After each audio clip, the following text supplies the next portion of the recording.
Good day, fellow modelers. I am your host Justin, and welcome to my first ever build video. Before we get to the plane we're going to be working on today, I want to talk to you just a little bit about the need for speed.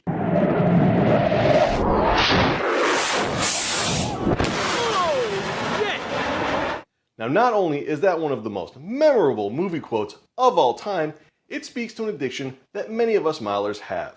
It seems like everybody at the field wants to have the fastest plane. This leads to us dropping in bigger motors, 4S'ing 3S planes, custom making props, all in the hopes of being the fastest guy at the field. But you never know just how fast your plane is going until you get one of these, a radar gun. Now, when you get a radar gun, you'll learn a few things. Number one, it's really hard to get an accurate measure of an RC airplane. Number two, your planes don't go nearly as fast as you thought. That rocket ship that everybody swore was going 120 is actually going about 92. And lastly, it is really hard to get an airplane to go over 100 miles per hour. They are few and far between. The fastest plane I've ever owned is this plane right here, the Electric Turbinator, designed by the legendary Nick Zeroli. Now, this is a scaled down version of his original Turbinator, which was designed for turbine engines, hence the name. This one was scaled down for a 70mm EDF. Now, aside from being just an absolute blast to fly, one of the best airplanes I've ever owned, this plane has been clocked at 113 miles per hour. Not too shabby. Now, that was the record at my field for a long time, till my best buddy Jason went and got a Park Zone Striker. The Park Zone Striker is a little flying wing foamy, but what sets it apart is that it has functional rudders, which means this plane can do inverted flat spins all day long. Now, out of the box, the Striker wouldn't have a chance of topping the speed of the Turbinator, but my buddy Jason hot rodded his out, and when all was said and done, we took it out and clocked it at 116 miles per hour, and that is the current record at my field. But I want it back, which leads us to today's build.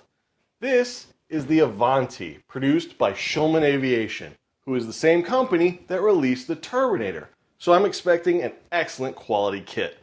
Now, the first thing that you'll notice about this plane is that it's actually very similar to the Striker. It's a small little flying wing. This one also does have a functional rudder, which means it should be able to do the crazy inverted flat spins. Not only that, they claim that this plane will do a blender, so I'm really excited to try that out. Now, why do I think this plane can take out the Striker? Well, it's got a couple of advantages. Number one, it's built up as opposed to foam, and I think wooden airplanes just fly better and faster than their foam counterparts. Number two, the Striker, like most flying wings, has the motor in the back. There's nothing wrong with that design. The problem is the airflow has to go over and around everything before it gets to your propeller, so you're not getting the smoothest of air going to your prop, which means you lose efficiency. Now, in comparison, the Avanti has the motor out front. It's going to mount right here to this mount. Now, that will give you clean air going to the prop, which will maximize your efficiency and speed. So let's have some fun. Now, the first thing you want to do with any covered airplane like this is to go over it with an iron and a heat gun to get rid of any of the wrinkles, make sure the covering is tight, all your seams are good and solid, it adheres to all the wood. And this does a couple of things. This will make your airplane last a lot longer, your seams won't come apart, your covering won't be pulling off and all that. It will also ensure that you don't have a wrinkly airplane when you take it to the field for the first time, which is never fun. But most importantly, loose covering can cause flutter. Flutter is very dangerous for any airplane. Flutter can cause a perfectly good airplane to rip itself apart in a matter of seconds. I've seen elevators, rudders, wings go flying off of airplanes in midair just because of flutter. So you always want to make sure you go through and do that simple step. Once that's done, the first step with this particular plane is to attach the vertical stabilizer, which is going to go right here. Now you can see I've already trimmed away the covering on both the top and the bottom where it's going to attach so we get good glue on the wood. You'll also notice they have these nice notches and holes that are going to line up with tabs on the vertical stabilizer right here. You can see the tabs right there and there. Great idea, because that way you don't have to worry about your fin being off. It's going to perfectly line up right out of the get-go. So the first thing we have to do is just carefully slide the vertical fin on and line up those notches and tabs. You want to go slowly because you are stressing the wood, so you don't want to break anything. And there you go. Tab drops in on the bottom and the top, which means we're ready to glue. Now, what you want to do is first start with some thin and then move on to a bead of thick around the thin. So what I'm going to do is take my square, hold it right against, and what I'll do is just put a little drip on either side of my square, hold it for a second. There we go. Then we'll want to move to the other side and do the same thing. Now you'll notice as I'm doing this that I'm making sure that I glue on either side of your triangle. Now that is very important because being true to its name, thin CA is very thin. If you don't do this, thin CA could actually end up gluing your square to your plane, which is never a good thing. So now that we've done those couple of drips, we know that it's good and square. You can hold it up and see, and just eyeline it, and you can see that it looks great. You can also take your square and just hold it up, make sure it's absolutely perfect, which it is. That means we're now ready to do a nice bead of thin on the top and bottom. So what I like to do is start at the back, and you don't need a lot. Thin is very runny, so you do not want to do a lot or it will go everywhere. So you do a nice little thin bead all the way down one side, then do the same thing on the other. Great. And flip it over, do the same thing on the bottom, and tilt it a little bit so that the gravity is pulling the glue into the joint. And hit it from the other side. Nice little bead all the way to the front. And we're good with the thin. Then we move on to the thick. Put our thin aside, grab our thick CA and go over and do it again. Not a big bead, just a nice small bead. You do not need a lot because this is a wood-on-wood connection, which is very strong and secure. And with those tabs, this is going to be super strong. And again, tilting it so gravity pulls the glue into your seam. Perfect. Then last side.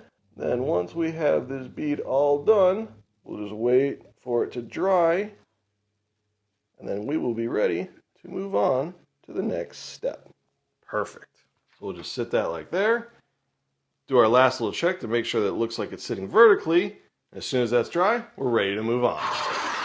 Okay, the next step is to attach our control surfaces using CA hinges. Now as you can see, I've already done the elevons. They're both attached and ready to go using the exact same technique I'm about to use to attach the rudder. So you can use this same technique to attach the elevons if you haven't already done so. Now with CA hinges, the slots are usually pre-cut, and they are on this one, but what I like to do is just take an X-Acto and quickly go through all of them, like so. This is just to make sure that there aren't any burrs, a little piece of wood or anything, or the covering hasn't been sealed up from when you went over the covering. Let's just make sure that the hinges will go in nice and smooth in the next step. Okay, everything seems ready to go. So what I like to do is to take the hinges and just install them in the control surface first, because that seems to be a little bit of a tighter fit, and that will prevent them from sliding too far in to one side, which can weaken them. If they're too far in, you'll have just a little bit of glue attaching on either side, and that can cause failure.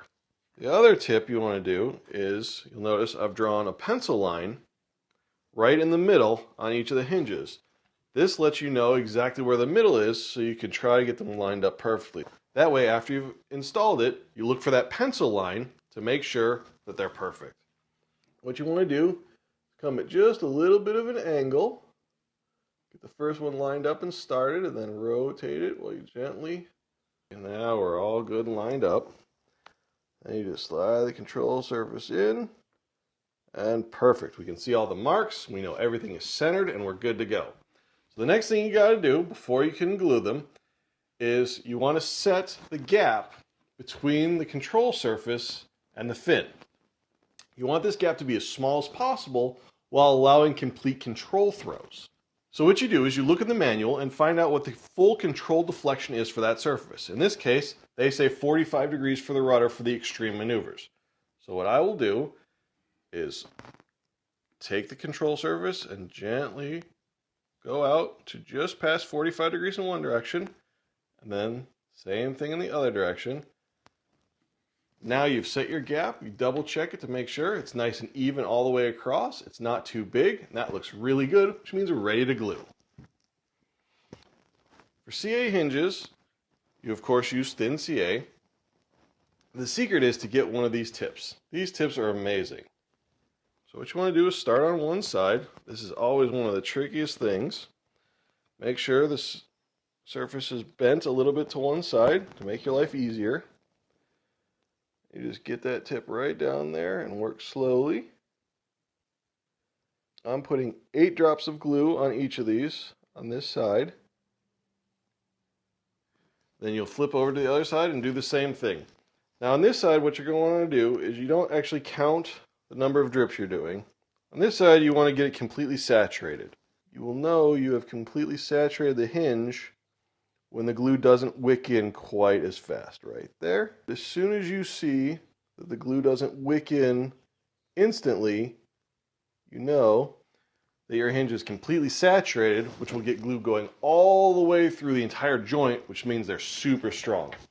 As soon as you're done with the glue, what you want to do is take a little piece of a paper towel,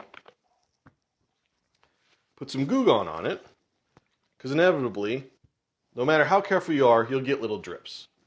So you want to clean those drips off your covering because they will leave a nasty white streak. So I just bend it, just go right into that joint and go right across.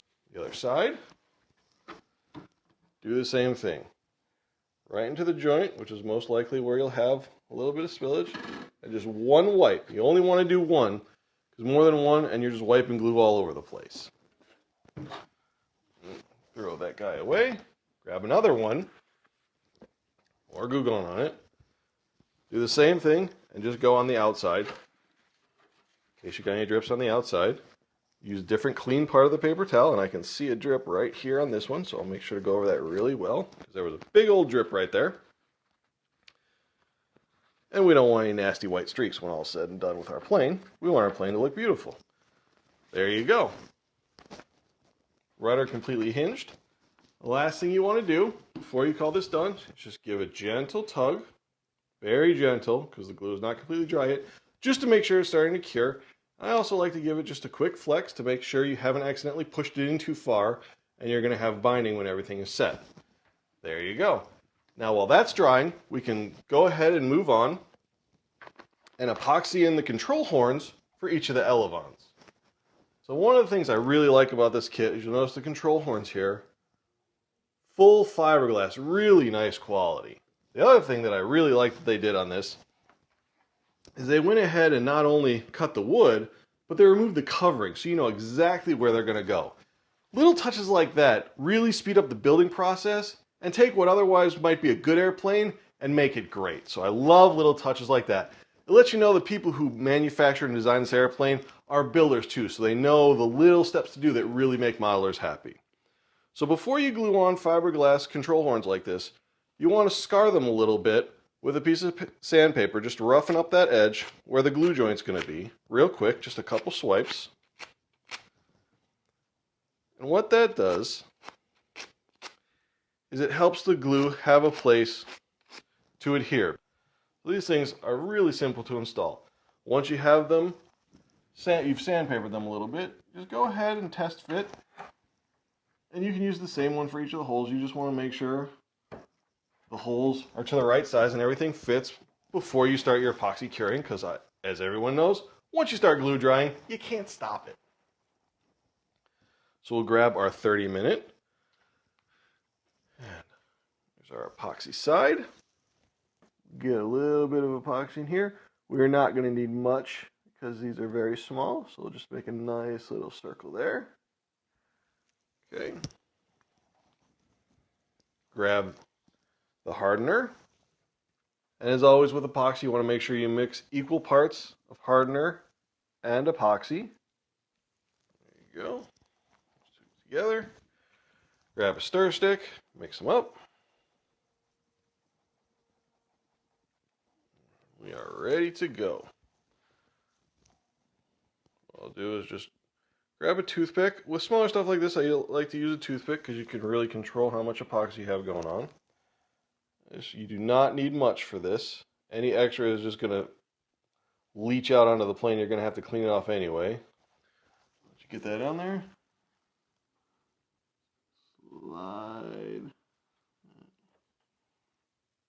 slide your control horn in. Then grab the other one. Nice little bead of epoxy. And it's better to have too much epoxy that you have to clean off than not enough and have a weak joint. So it's always okay, especially with epoxy, to err on the side of a little bit too much as opposed to not enough. Because epoxy, you have that curing time where you can clean off. Because right now, it's still completely runny. I'll clean it off with a little bit of alcohol, that little bit of excess, and you'll never know it was there. With control horns like this, what I found is just take a Q-tip, a little bit of alcohol, you just come in, hold it in place, go around one side, do a little bit of a twist as you're doing this so you keep the clean part of the Q-tip on there. Okay, that one's done. Grab another Q-tip, clean off the other side.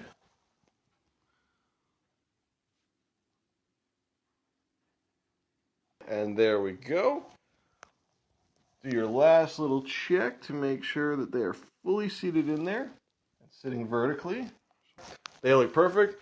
Now I'll let those dry and we'll be ready to start installing the servos. After the glue is dry, I went ahead and epoxied on the control horn for the rudder. So now we're ready to install the servos. Now for the servos for this plane, I'm going with the Emax ES3154 digital metal servos.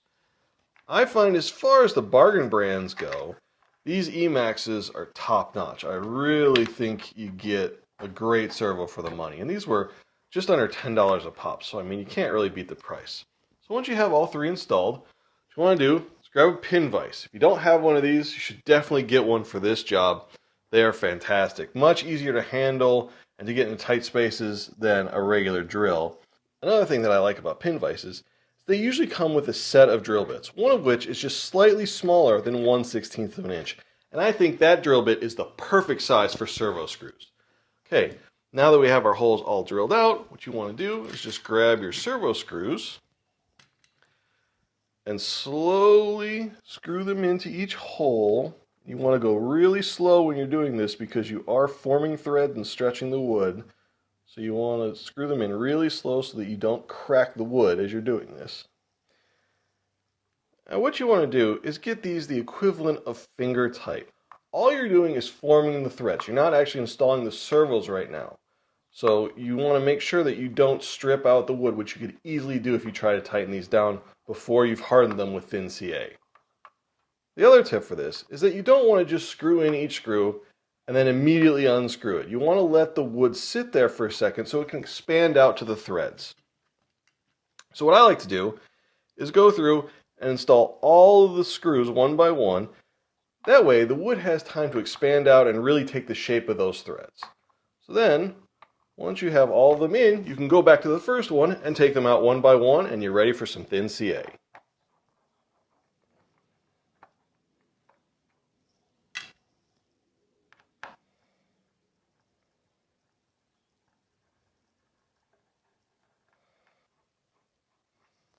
Go. Okay, last screw out.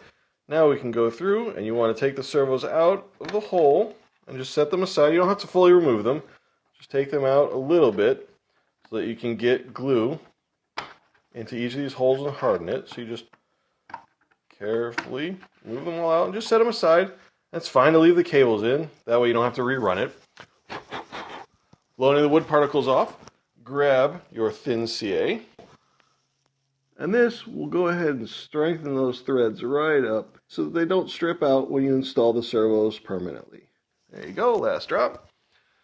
Set that aside. You want to look really quick and make sure that the glue has gone all the way through the servo hole. And if not, just give it a quick blow. That will ensure that the glue has gone all the way down in. The last thing you want to do for this is grab a little bit of alcohol and paper towel. Just go around each of the holes to make sure that you haven't sprayed any NCA anywhere else. That again will leave white streaks. Now, once we give that glue time to dry, we can go ahead and install our servos permanently and then hook up the control rods. After letting the glue dry, I went ahead and installed all 3 servos and tightened them down, and then installed the control rods for the right elevon and the rudder so they're all centered and ready to go. All that's left on the radio system is to hook up the left elevon control rod. Now I've gone ahead and made it the exact same length as the right elevon, so hopefully that means everything will line up perfectly. And one thing I want to note is this kit came with ball links on all the control surfaces, which is fantastic. Again, another one of those little things about quality that sets kits like this apart. Really nice stuff. So I've already hooked up the ball link to the servo side, so the servo arm is ready to go. So the next thing we have to do is actually hook up the ball link to the control surface, and then we're ready to go. So if you've never worked with ball links before, and if you've done a lot of the newer ARFs, you may not have. They're actually really simple, and they are probably the best way to attach control surfaces because they can move in infinite directions, and you don't get any slop at all. You just put the screw through the ball link and put a washer on. Slide it through the control horn. Okay, ready to go there.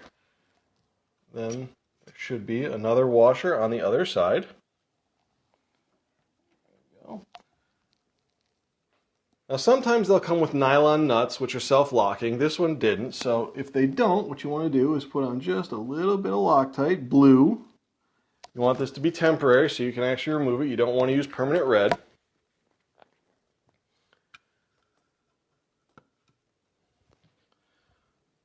Now the trickiest part is actually getting the nut started. This can be finicky sometimes.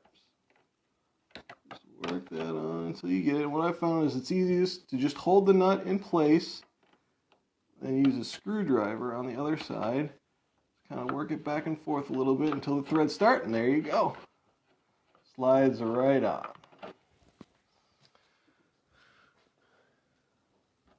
Put on your wrench. And another nice thing about ball links like this is they're made to tighten down securely because inside here is a little brass grommet and it actually rotates inside there. So you want this down tight. With that all set to go, what we want to do is grab a radio. Get the radio. Okay. Turn on our radio. Turn on our receiver. Do a little quick check. Make sure things are working, which they are.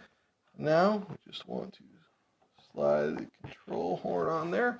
And I've made sure to select control horns that will give me an exact 90-degree angle between the horn and the rod. You want this because that way, if it's at 90 degrees, you will get even movement up and down for travel. It's very important because if you don't, when you're trying to do an axial roll, your up and down will be off a little bit, and so that will actually knock your plane out of alignment because of adverse yaw, so your axial roll will end up turning your airplane, which is bad when you're doing acrobatics. So it's kind of important to get that all set up right. We'll just push that down in there. Take a quick glance. And they are just about perfect. The left one is just a touch low, but I'll actually fix that in the radio because it's very close. It's just going to be a couple of percentage points. So that is something we can definitely do in the radio. If it's off, more than say 1/16 of an inch at most, you want to do it mechanically. You want to get as close as you can mechanically instead of doing it in the radio, again, to keep that 90 degrees. But also, your servo can only travel so far in every direction, so if you start doing it in the radio, you're taking away some of that travel. Now we have that hooked up. We'll just do a quick test. Up, down, that's right, left, rudder right, rudder left. Now the other thing you want to notice on this, since it's a delta wing, these are elevons. That means they travel both with elevator input and aileron input. So it's very easy if you're not paying attention. You use too long of a control arm to overdrive when you're going in a combination. So for instance, watch the right elevon. When I go up, it goes up, but also when I go to the right, it goes up.